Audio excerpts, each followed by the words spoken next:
beautiful friends, it's Amanda here, and today we're talking about a new palette from Nabla Cosmetics. This is the side-by-side nude palette. Nabla did send this palette to me in PR to review.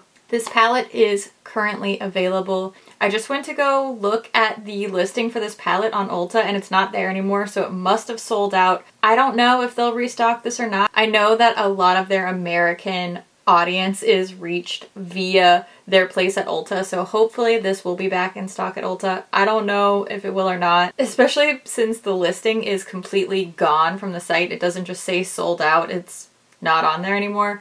But this is also available from the Nabla website, and you can find it on Beauty Bay. If I see it anywhere else online, I'll link it in the description for you if this is something you're interested in purchasing. According to the Nabla Instagram, this is not limited edition, so I don't think this is their holiday collection. Bonus for my vegan friends out there, because this palette is vegan, it's completely cruelty-free and vegan. This palette is priced at $45 US. Now, let's get into the details on this palette. It has a really cool outer packaging and it's very textural. When I first saw it, I thought that it was a textured cardboard, but it actually has sort of a vinyl feel to it, so I think it'll be really easy to clean, which I like. It does have a magnetic closure and there is a very nice big mirror in here. Another detail I like is when the lid folds all the way over, so you can just hold it in the palm of your hand without the lid flapping everywhere. It's not like that's a deal breaker for me, but I do appreciate when the lid folds flat and you don't feel like you're ripping your palette in half. There is a mixture of different finishes in here, and we are getting a variety of undertones as well. There are 16 shades in the palette, 4 rows of 4. Each little row has its own color story vibe going on. So we have a really light rosy row here. This one's more of a classic neutral and gold. Then we have a really warm, rusty row here, and then on the very bottom, some cooler tones, definitely getting a smoky vibe from this matte black shade here. We have almost an even split of finishes. There are 9 true matte shades and then 7 shimmers, and there are 2 different shimmer formulas in here.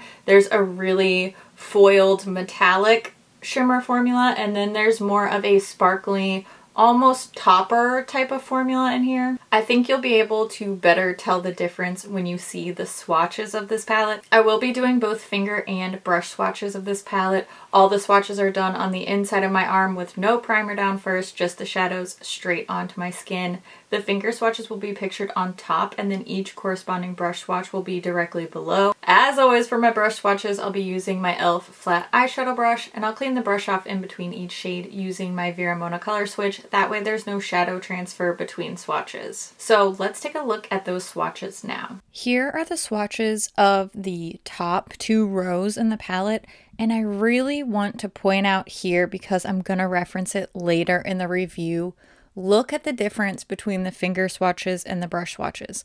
The finger swatches are on top. The brush swatches are so much more opaque, so much smoother, both mattes and shimmers alike, and this is done with a completely dry brush.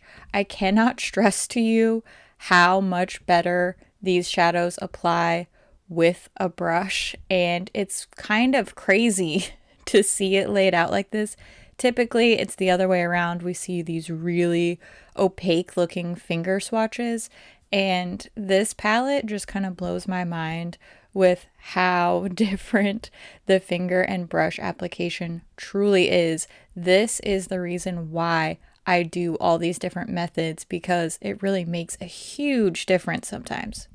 Now that you've seen this palette swatched, I want to show you a quick little eyeshadow tutorial using the side-by-side palette, and I realized that watching a really basic neutral eyeshadow palette tutorial probably isn't very high on your priority list today, but I want to give you some general tips about how and why I place different shades on my eye personally. And hopefully you'll be able to translate those ideas into your own looks. If you ever struggle to combine shades, or if you struggle to know where to place certain shades on your eye, then maybe these tips will be able to translate to you even without this particular palette, you could use similar shades that you have already in your own collection, or you can even translate these ideas into different colors, not just neutral looks. If you want more general type of advice like that from one very novice makeup lover to another,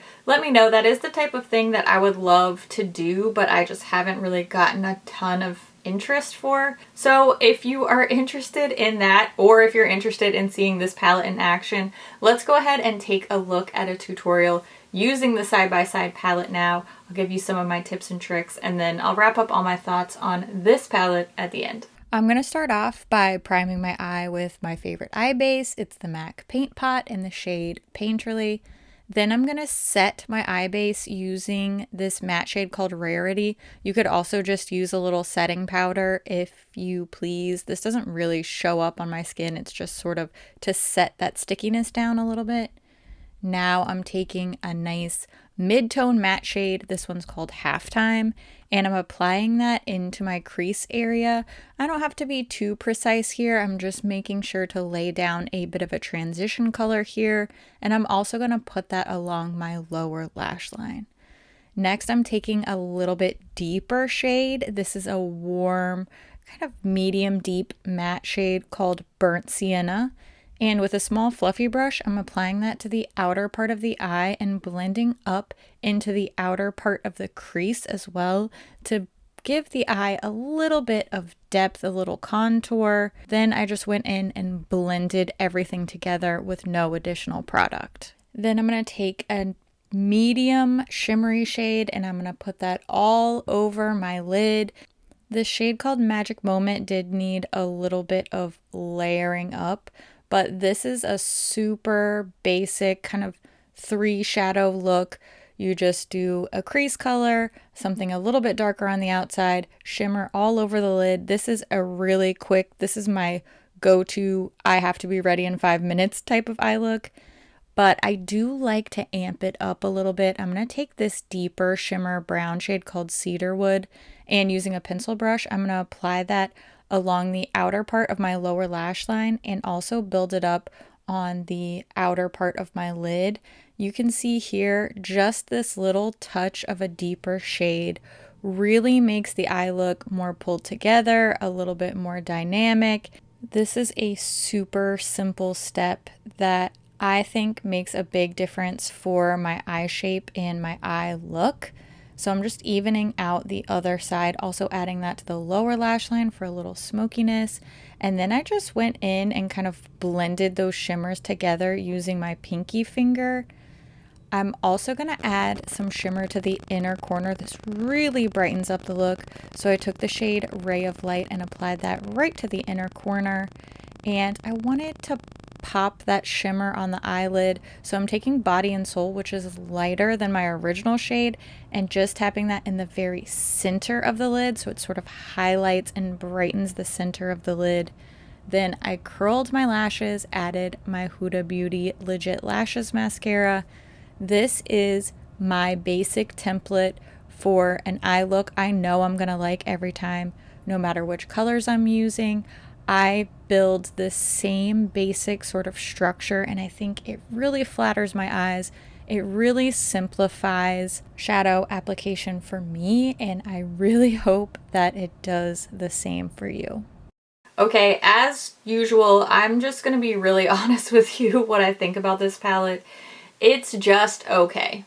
There are things that I like about it. There are things that I don't like about it. So let's start with the things that I do like about it first, and then we'll start off on that foot, and then I'll give you some of my complaints. I like the idea of this palette. I like the way that it's arranged in really thoughtful groupings. I think it's going to be super user-friendly if you're somebody that struggles to know which shades to use together. Once you start getting into 16 pans in a palette, it is on the larger side. And I think that this many shades can be overwhelming. So I think this is really thoughtfully grouped. I really appreciate that. Even as somebody who is more confident in choosing shades, I like the layout. I think it was a good choice. I think it looks really nice. It looks organized. It doesn't look jumbled. It makes sense. And I like palettes that make sense. I think you could tell from the swatches that these shadows are performing a lot better with a brush than they are with finger swatches. So when I first got this palette, just like anything, the first thing that I do is I dig my little fingers into a couple of shades to see what does the texture feel like, how does it feel applied to the skin. I gotta tell you, when I first opened this up and started swatching a couple of these shades, I was not feeling very hopeful because the mattes especially, they just don't swatch really well with a finger. They don't look super opaque. They don't look really impressive. And then when you see that dry brush swatch, you can tell the bristles really pick it up better. They blend out really nicely. So that is another check in the pro column. This really exceeded my expectations formula-wise from that first swatch compared to brush application actually using it. I like the balance here. I like the variety of undertones. I see this being really useful for somebody who doesn't already have a lot of neutral palettes in their collection. I really see this palette working well for somebody who is that I own 1 or 2 eyeshadow palettes type of person. I hate to drag you into this, mom, but that's really how my mom is. She buys 1 eyeshadow palette and she uses it until it's used up, and then she buys another eyeshadow palette to replace it.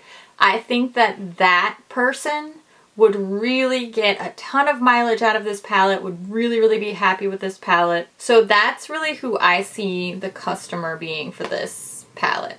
I don't see the avid makeup lover, the avid makeup collector being the customer for this palette personally, and I'm gonna tell you why I think that, and that's also rolling over into the things that I don't particularly love about this palette. While this palette did exceed my initial expectations, it's still not exceptional to the point of tearing me away from my other beloved formulas that I continue to go back to, I continue to reach for. There's a wave of neutral palettes coming out right now. We're really in a moment in time of a lot of neutrals. Even just recent releases, we have the new Lorac Pro palettes. We have ColourPop's Stone Cold Fox that just came out. We have Huda's Naughty Nude palette. These are all the neutral palettes that are coming out right now that this one has to contend with.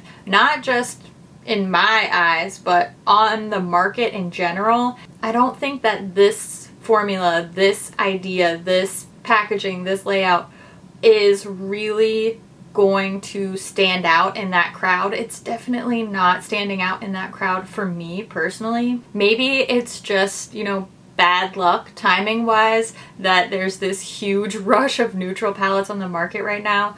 But personally, as somebody who has tried and used and loved and reviewed all those other palettes that I just mentioned, I don't really see myself ever selecting this one over any of those other palettes. It's fine, it works. It's not a crummy formula. It's not a bad shade selection. It's not bad packaging. It's just not standing up above those other palettes. Price-wise, formula-wise, it's just not leading the pack for me personally. It's not that it's a bad palette. It didn't underperform. It just didn't really stand out in the crowd for me.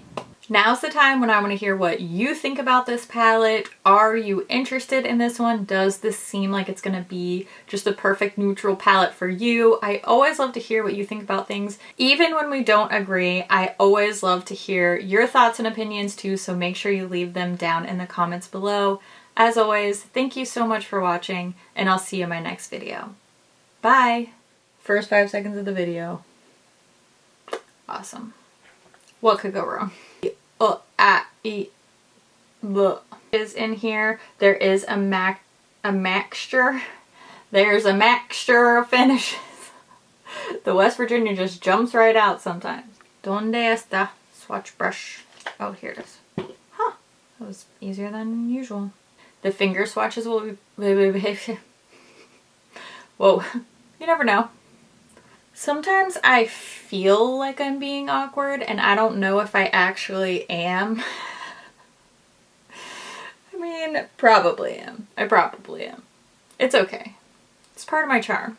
There is a little glitter palette in this collection too, but I'm not even gonna bother talking about it because of I just hate glitter. I'm sorry.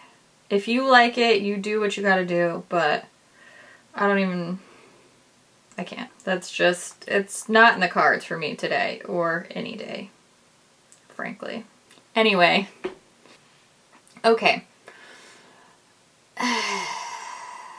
They're probably never gonna send me anything again after this, but what do you want me to do? It's not like I'm gonna lie. To actually...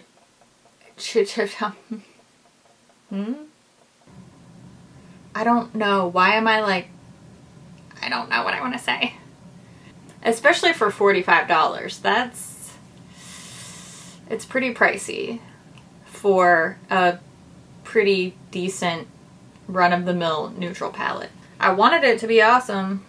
I did. I wanted it to be really good, but I can't make it be good just because I want it to be good. You know what I'm saying? That's just one girl's opinion. Check out my cute shirt that I'm wearing. It's from my Etsy shop. Prickly but cute. Isn't that precious? I really like it. Oh my gosh, please, if you order these women's fit shirts, please size up. Please do it. These run so small. This is a large. I'm more of a medium from like Old Navy, Target kind of girl, and I like the fit of the larges for these shirts. So just FYI, if you're interested, order size up. But I think these shirts are so cute. I really like this one. Hope you have a great day, and I love your face, and thanks for watching, and you're really cool and smart and special, and I will talk to you soon. Okay, bye!